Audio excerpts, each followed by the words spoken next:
The knock came at 3 a.m., not a question, a verdict. By dawn, Yevgenia Ginsburg's two young sons would be orphans, her husband already shot in the basement of Lubyanka prison.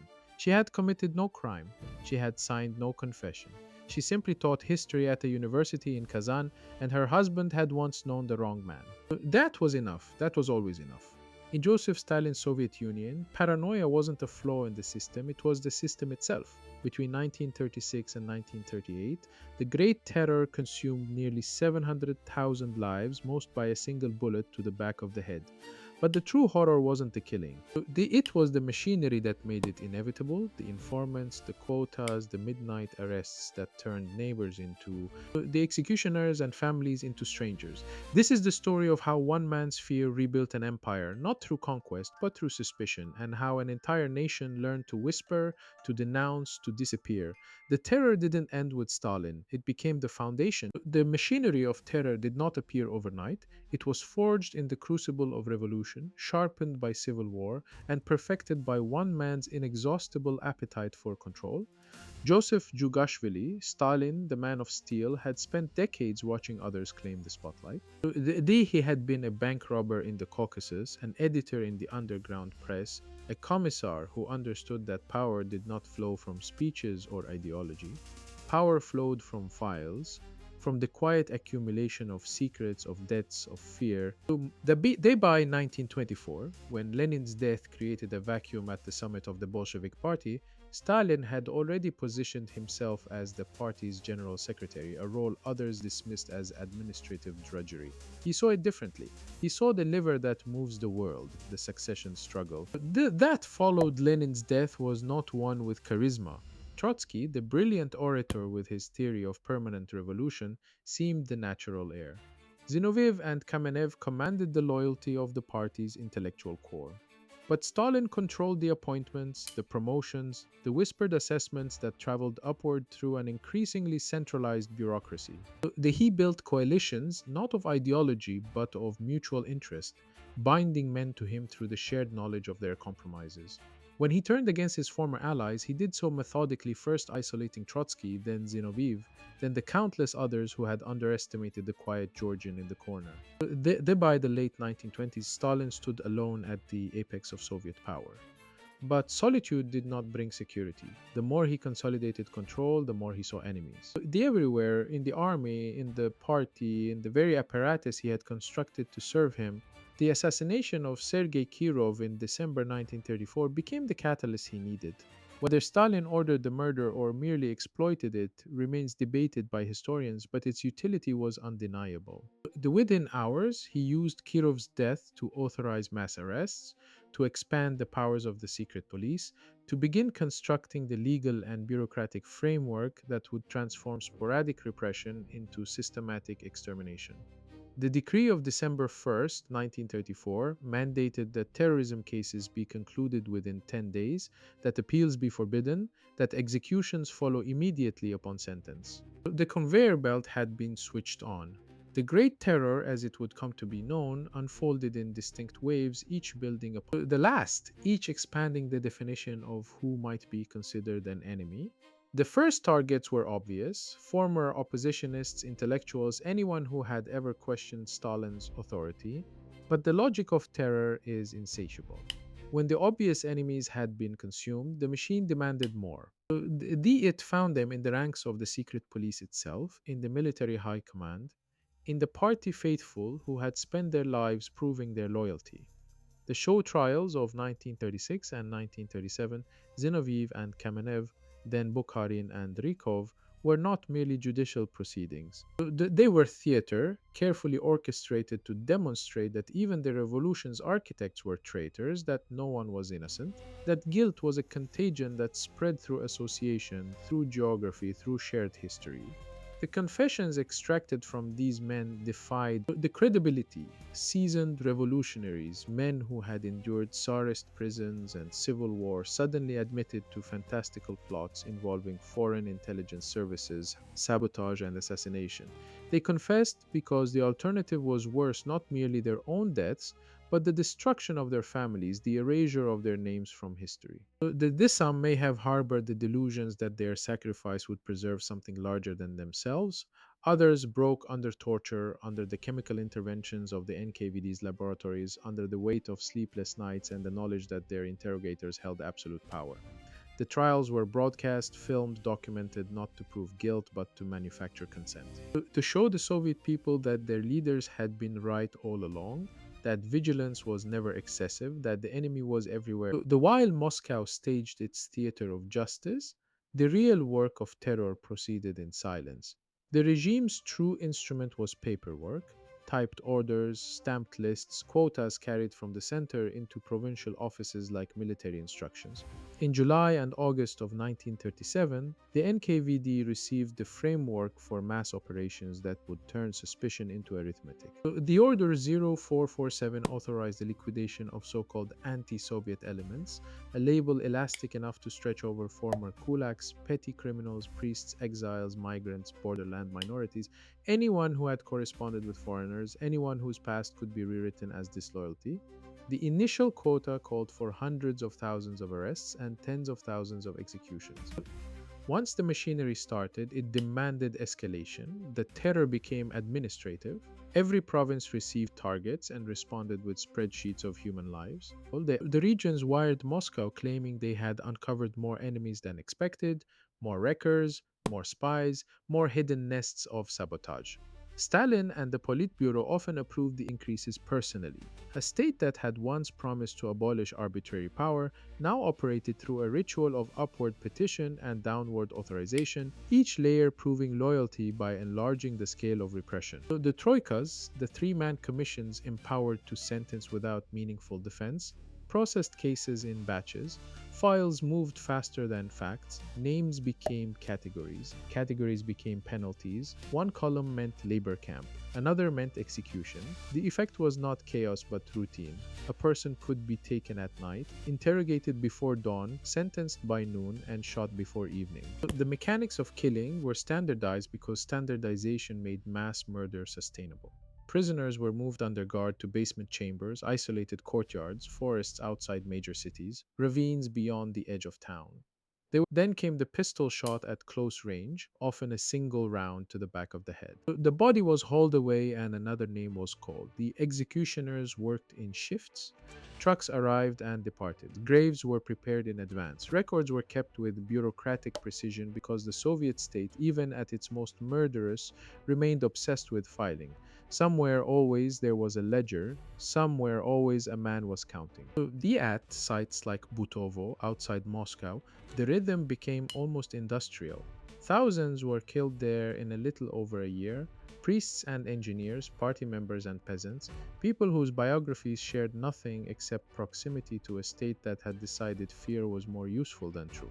Sandarmok in Karelia became another graveyard of the intelligentsia and the condemned. In Belarus, at Kurapati, the dead were buried in pits so numerous that later generations would struggle to grasp the scale. What bound these places together was not only the killing but the secrecy. Families were told nothing or lied to outright. For decades, the graves remained hidden beneath forest growth and official silence, while the state pretended the vanished had simply dissolved into procedure. The quotas did not stop with the obvious targets. Once the logic of the terror was accepted, it spread into every institution. The Red Army was gutted. The Mikhail Tukhachevsky, perhaps the most innovative military mind in the Soviet command, was arrested, tortured, and shot. So were many of the men around him. 3 of the 5 marshals disappeared. Senior commanders, corps leaders, divisional officers, staff planners, instructors, specialists in logistics and mechanized warfare were swept up in a wave of accusations that treated competence as conspiracy. The eve of a European war, the Soviet Union decapitated much of its own officer corps because Stalin feared independent prestige more than external invasion. The damage ran beyond rank charts. It taught every surviving commander the lesson that terror wanted everyone to learn. Initiative was dangerous, candor was dangerous, independent judgment was dangerous. The survival required anticipation of the leader's fear, not the country's needs. The Communist Party itself was no refuge. Membership cards that had once signified revolutionary legitimacy became liabilities. Local cadres spent nights at emergency meetings denouncing colleagues they had praised a week earlier. Factory directors accused planners, accused engineers, editors accused writers. The teachers accused other teachers for careless remarks, wrong emphases, insufficient enthusiasm at public meetings. Denunciation became both weapon and insurance policy. To name someone first was to create distance between yourself and suspicion.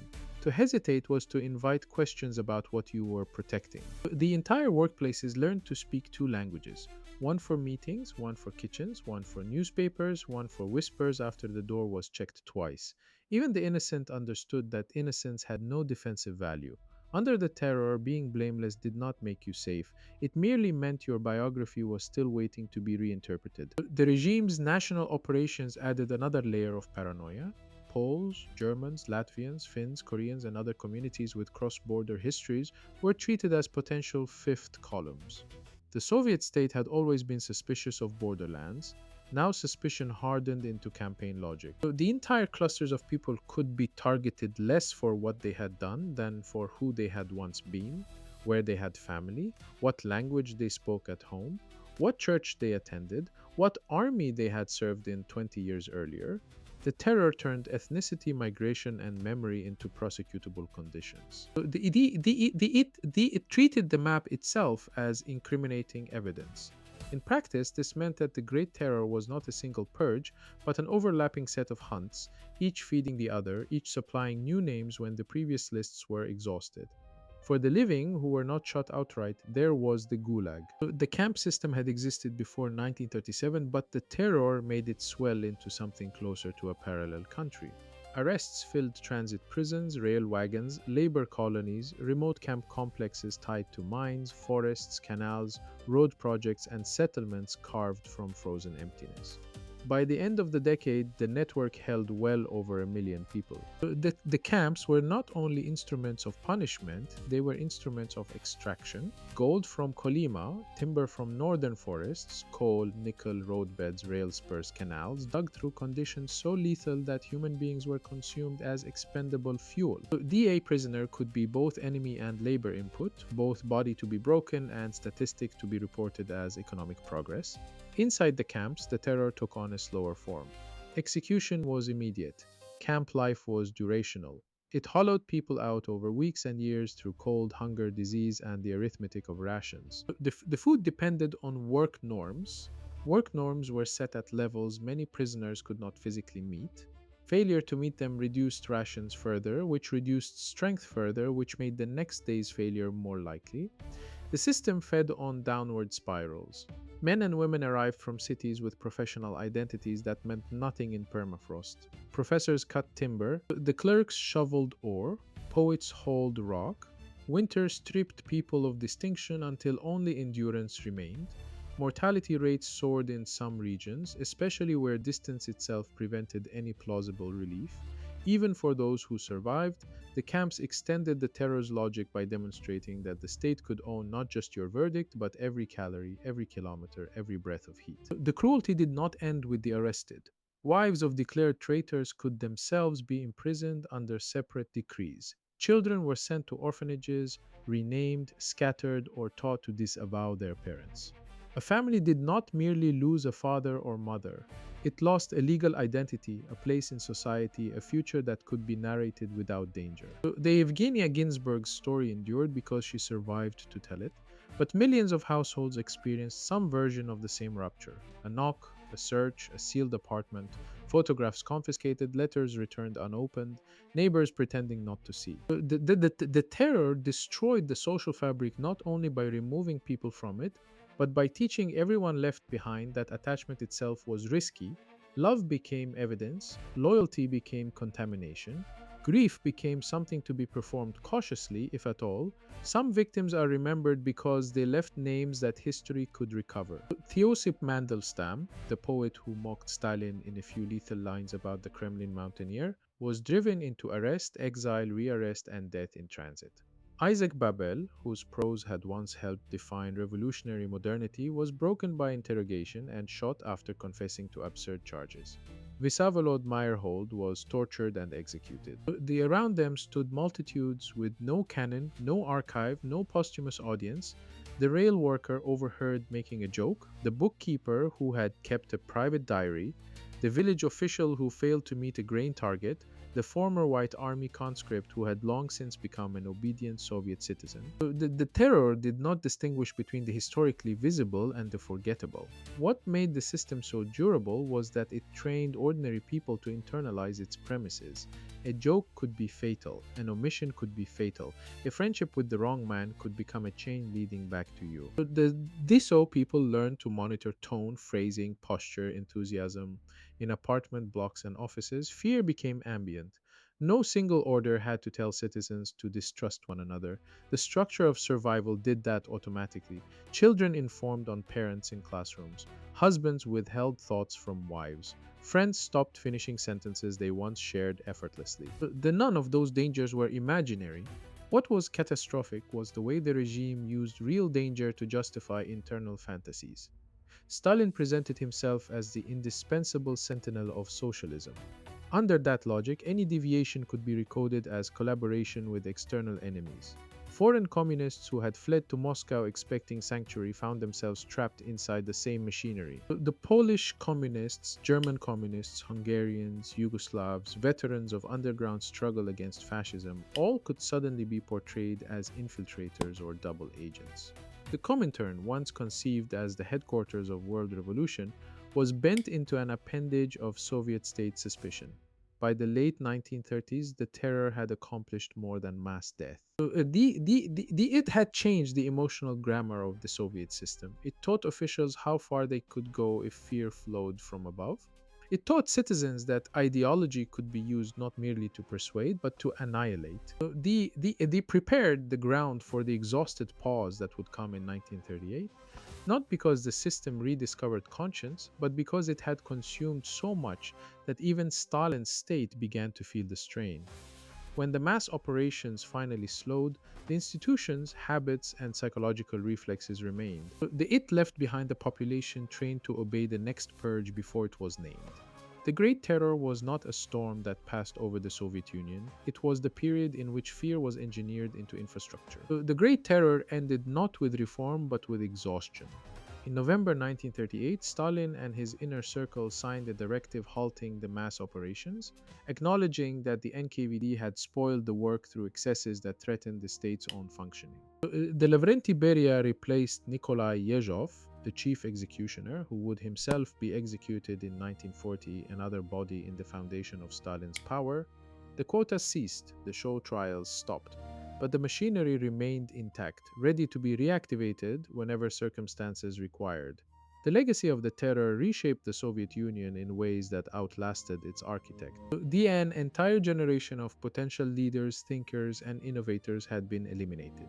The culture of fear became institutionalized, embedded in the operating system of a state that would endure for another half century. The Gulag system would reach its peak in the post war years, swallowing millions of returning prisoners of war, entire nations deported from their homelands, new categories of enemies invented to meet new political needs. The methods perfected during the Great Terror mass arrests, forced confessions, the psychological destruction of the individual would be exported to Eastern Europe, to China, to the countless revolutionary movements that looked to Moscow for guidance. The historians have debated whether the terror served any rational purpose, whether it can be explained through the lens of class struggle, bureaucratic politics, or the pathologies of totalitarianism.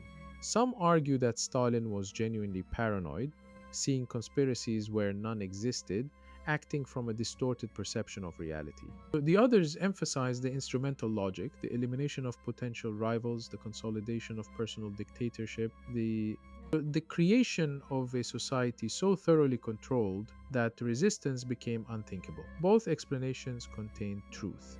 The terror was simultaneously the product of one man's psychology and the culmination of a revolutionary project that had always contained within it the seeds of despotism.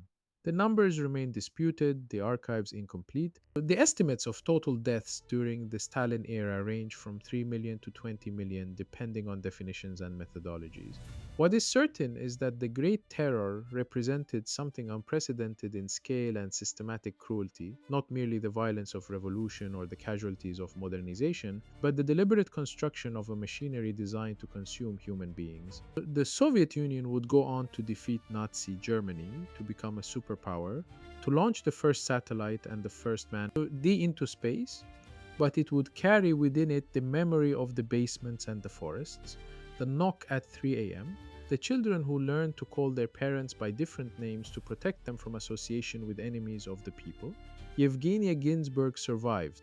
She endured the camps, the transit prisons, the frozen hell of Kolyma, and lived to write her memoir, a testament to the resilience of the human spirit and the impossibility of complete silence. Her husband did not. Her sons grew up in orphanages, their names changed, their history erased. Millions of others had no memorial, no witness, no surviving voice. The terror's final cruelty was its attempt to make its victims disappear not only physically but from memory itself, to create a world in which they had the never existed, in which the official narrative was the only narrative in which the past could be rewritten as easily as the future could be planned. That project failed. The records survived, buried in archives, whispered in kitchens, preserved in the samizdat literature that circulated hand to hand. After Stalin's death in 1953, Khrushchev's secret speech began the slow process of acknowledgement, not justice, not accountability, but the first crack in the wall of official denial. The full scope of the terror would only become clear after the Soviet Union's collapse, when the archives opened and the mass graves were finally marked. What they revealed was not merely the story of one man's paranoia, but the terrible possibility latent in any system that places absolute power beyond accountability, that substitutes ideology. The four ethics that treats human beings as means rather than ends.